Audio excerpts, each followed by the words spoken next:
Huwag kalimutang mag-subscribe sa aming YouTube channel at pindutin ang notification button para hindi mahuli sa mga pinakabagong update.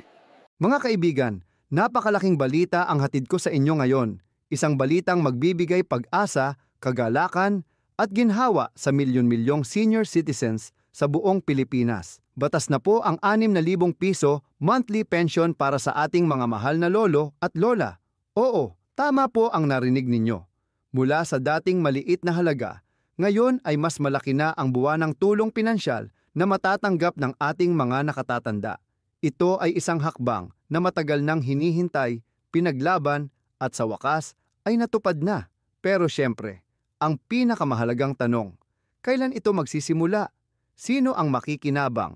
At paano makukuha ang bagong pensyon na ito? Yan ang pag-uusapan natin sa video na ito. Kaya siguraduhin na manatili kayo hanggang dulo dahil bawat detalye ay napakahalaga.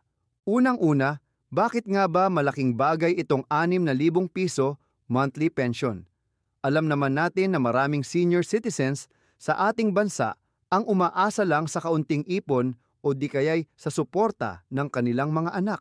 Marami sa kanila ang wala ng kakayahan na magtrabaho at ang maliit na halaga na dati nilang natatanggap bilang pensyon ay hindi sapat para sa mga pang-araw-araw na gastusin. Isipin nyo na lang, pagkain, gamot, bayarin sa kuryente at tubig, pamasahe. Lahat ng iyan ay patuloy na tumataas ang presyo. Kaya naman, sa pag-akyat ng pensyon sa 6,000 piso buwan-buwan, malaking ginhawa na ito para sa ating mga senior citizens. Kung dati ay kinakapos at hirap na hirap silang pagkasiyahin ang maliit na pensyon, ngayon ay mas may kakayahan na silang matugunan ang kanilang pangunahing pangangailangan. Halimbawa, kung dati ay kailangan nilang magtiis at bawasan ang gamot dahil kulang ang pera, ngayon ay mas makakabili na sila ng sapat na maintenance medicine. Kung dati ay minsan isang beses lang sa isang araw ang pagkain ng karne o gulay, ngayon ay mas may kakayahan na silang kumain ng mas masustansya. Ito ay hindi lamang pera, kundi simbolo ng pagkilala at pagmamahal ng gobyerno sa kontribusyon ng ating mga lolo at lola sa ating bayan. Ngayon, pag-usapan natin kung kailan ito magsisimula. Ayon sa mga opisyal, ipatutupad na agad ang bagong pension law sa loob ng susunod na fiscal year. May nakalaan ng pondo para dito at tiniyak ng gobyerno na ang implementasyon ay magiging tuloy-tuloy at maayos. Ibig sabihin, hindi na kailangan pang maghintay ng sobrang tagal. Posibleng sa susunod na buwan o sa susunod na quarter ay maramdaman na ng ating mga seniors ang dagdag na benepisyo. Sa ngayon, pinaplantsa na ang guidelines at sistema para masigurong makakarating ang pera. Pero sino nga ba ang makakatanggap nito?